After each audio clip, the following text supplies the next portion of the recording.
Okay, what's up, people? Let's learn a few simple tricks on how to fatten up your snare sound.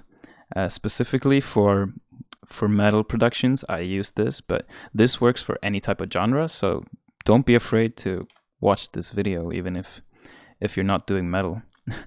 It's totally fine. So this is what my snare drum sounds, both without it and with it. So here's without the processing.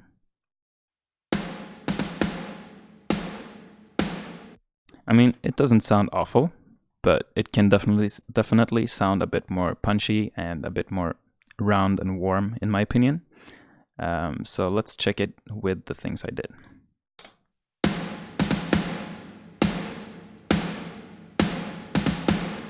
To me, that's instantly a ton better. So if you're interested in knowing how to do this, just keep watching and let's go.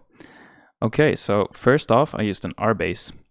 This plugin is basically a harmonic saturation plugin of some sort. It generates harmonic frequencies that aren't really there. I don't know how it does it, but some sort of programming magic, I assume. There's a ton of plugins that do similar things to this, so if you don't have R-Bass, do not panic.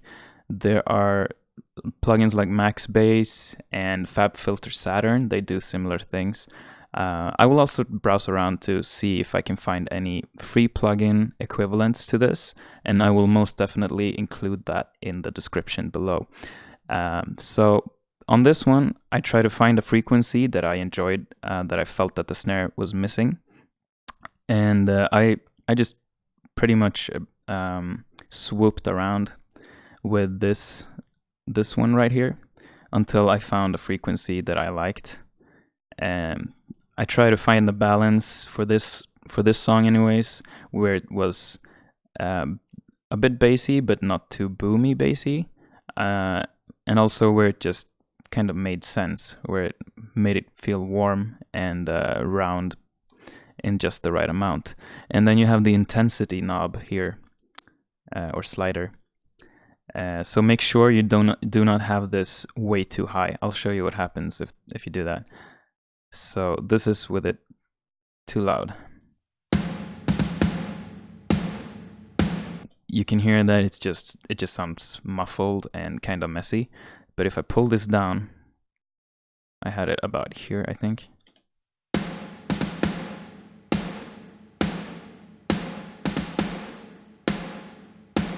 I think that's a ton better than without it. Next up, I used a Quadra Fuzz. This is basically a saturation plugin, a multi-band saturation plugin.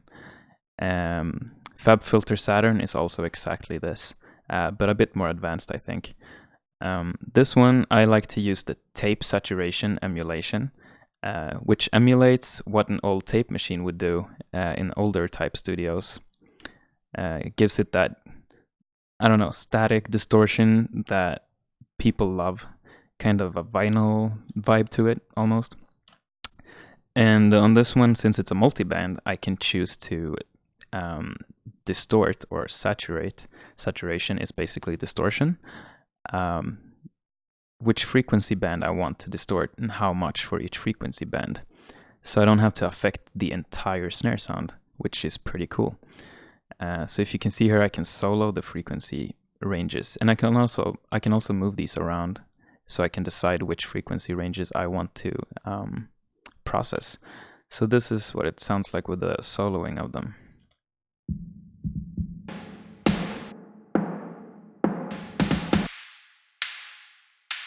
So that's pretty cool, and you got different emulations in this one.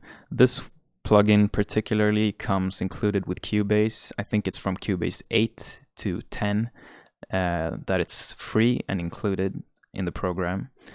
Unfortunately, I don't think you can use this in any other DAW, but I will put some links in the description to other plugins that do similar things.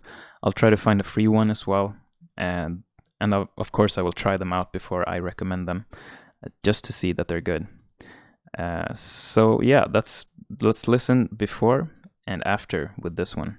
So this is before.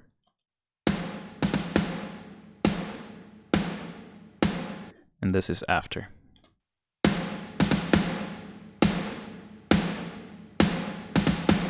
So to me, this one gives it a ton of more smack, excitement, and some more body to the snare sound. I really like this plugin and similar plugins. I use FabFilter Saturn as well all the time, and it works perfectly for this. So just play around with the settings on whichever plugin you decide to use until you get the desired result that you're after. So important, don't copy my settings because they probably won't always work for you. You have to play around and see what you can come up with yourself. But these are some great tools to use for this purpose. Also on this snare, since there are no room mics in this drum kit that I'm using here, or in this mix here, I also added a reverb, just a but just a plate reverb with a 2-second decay time, which worked for this song. And I filtered out some low end, filtered out some high end, because you don't need the low end and too much high end in a reverb on a snare in a dense metal mix, because it will just mess up your mix, and because there's too much information that you don't need. A metal mix is usually pretty dense and filled with frequencies already because of distorted guitars and whatnot, so it makes sense to do that. And this is what it sounds with and without the reverb. And with it on, just gives it a bit more room and vibrant ambience. So basically that's it. Those are the simple tricks that I wanted to show you.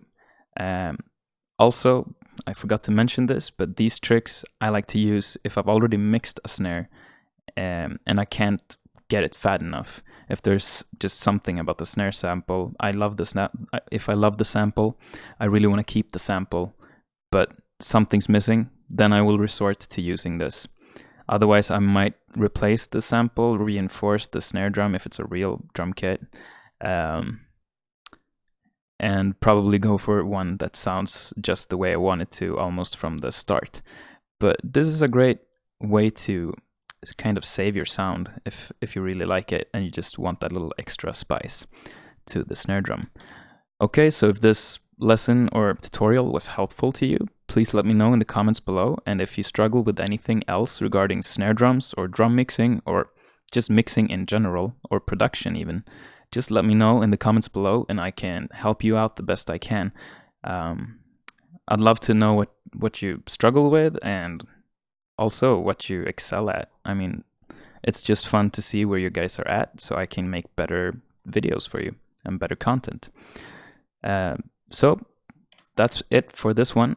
Hope to see you in the next video. Comment, like, and subscribe, and please tell your friends about me because I'd love to help everybody who needs a little push when it comes to mixing. I want to take you to the next level. All right, thanks for watching. Have a great day. Bye-bye.